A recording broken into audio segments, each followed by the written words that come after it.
নমস্কার। আজকে আমরা এসপি মহোদয়ের সাথে আমরা দেখা করি এবং একটি মেমোরেন্ডাম আমরা ওনার কাছে সাবমিট করি। আপনারা নিশ্চয়ই অবগত আছেন, গত কয়েকদিন আগে আমরা একটি এক ডিআই বা একটি গরুর মাংস ট্রাক আমরা উদ্ধার করি আমাদের জঙ্গলের ছেলেদের দ্বারা, এবং তারপরে দেখা যায় যে সেটা এইভাবে হয়তো কিংবা আমরা একটু উদ্ধার করতে পেরেছি, এটা অন্যভাবেও আরও বিভিন্নভাবে কিন্তু যাতায়াত হচ্ছে।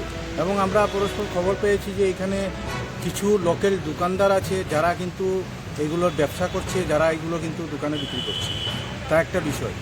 এবং আমরা এইগুলোর বিষয় নিয়ে আমরা এসপি মহোদয়ের সাথে কথা বলি এবং উনি আশ্বাস দেন যে এইগুলো বিষয়ে উনি দেখবেন। এবং বিগত দিনে আপনারা নিশ্চয়ই অবগত আছেন যে আমাদের এখানে যে আছে কিছু ব্লগার আছে, যারা কন্টেন্ট ক্রিয়েটার যারা বলে, তারা এমনভাবে অশ্লীলভাবে গালাগালি বা এমনভাবে কন্টেন্ট করে যেগুলা মানে না শোনার মতো, এবং সংগঠনকে গালি দেয়, বিভিন্নভাবে উস্কানিমূলক বার্তা করে, যেটার উপরে আজকে আমরা এসপি মহোদয়ের সাথে কথা বলি এবং ওদের বিরুদ্ধে যাতে অতি সত্বর কারবাই করা হয়। কারণ দেখেন, আগামী দিনে আমাদের এখানে পুজো আসছে, আসছে, এগুলোর উপরে ওরা ফায়দা লুটছে এবং অশান্তি করার সৃষ্টি করছে বিভিন্নভাবে। সাম্প্রদায়িকভাবে হিন্দু দেবদেবীর উপরে আক্রমণ করছে, হিন্দু বিভিন্নভাবে যেগুলো হিন্দু শ্রদ্ধালু জিনিস আছে সেইগুলোর উপরে ওদের সবসময় নজর, এবং ওরা এইগুলোর উপরে বিভিন্নভাবে কুমন্তব্য করে যাচ্ছে। এবং এইগুলো নিয়েও আমরা এসপি মহোদয়ের সাথে আলাপ করি এবং ওনার সাথে আমরা দেড় ঘন্টা আমাদের আলাপ হয়েছে আজকে, এবং উনি আমাদের আশ্বাস দিয়েছেন যে এইগুলো বিষয় নিয়ে উনি দেখছেন এবং গম্ভীরভাবে তদন্ত করে ওদেরকে আইনের আওতাতে নিয়ে আসবে আগামী দিন। নমস্কার। আজ আমরা কয়েকটি বিষয় নিয়ে এসপি মহোদয়ের নিকট এসেছিলাম। বিষয়গুলো ছিল, বিগত কয়েকদিন আগে আমরা অন্নপূর্ণা ঘাটে দেখতে পেলাম যে একটা ডিআই ভর্তি গোমাংস আমরা আটক করেছে বজরং দলের ছেলেরা।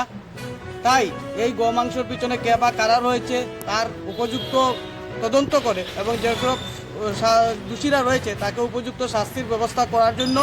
এবং আমরা দেখেছি সোশ্যাল মিডিয়ার মাধ্যমে বিভিন্ন ব্লগার বা বিভিন্ন মানুষেরা আমাদের দেবদেবীর অপমান করে বা বিভিন্ন ধরনের অশালীন বক্তব্য দিয়ে পোস্ট করে থাকেন, তাদের বিরুদ্ধে যাতে কঠোর থেকে কঠোরতম ব্যবস্থা নেন সে বিষয়ে। এবং একটি গুরুত্বপূর্ণ বিষয় রয়েছে লাভ জিহাদ।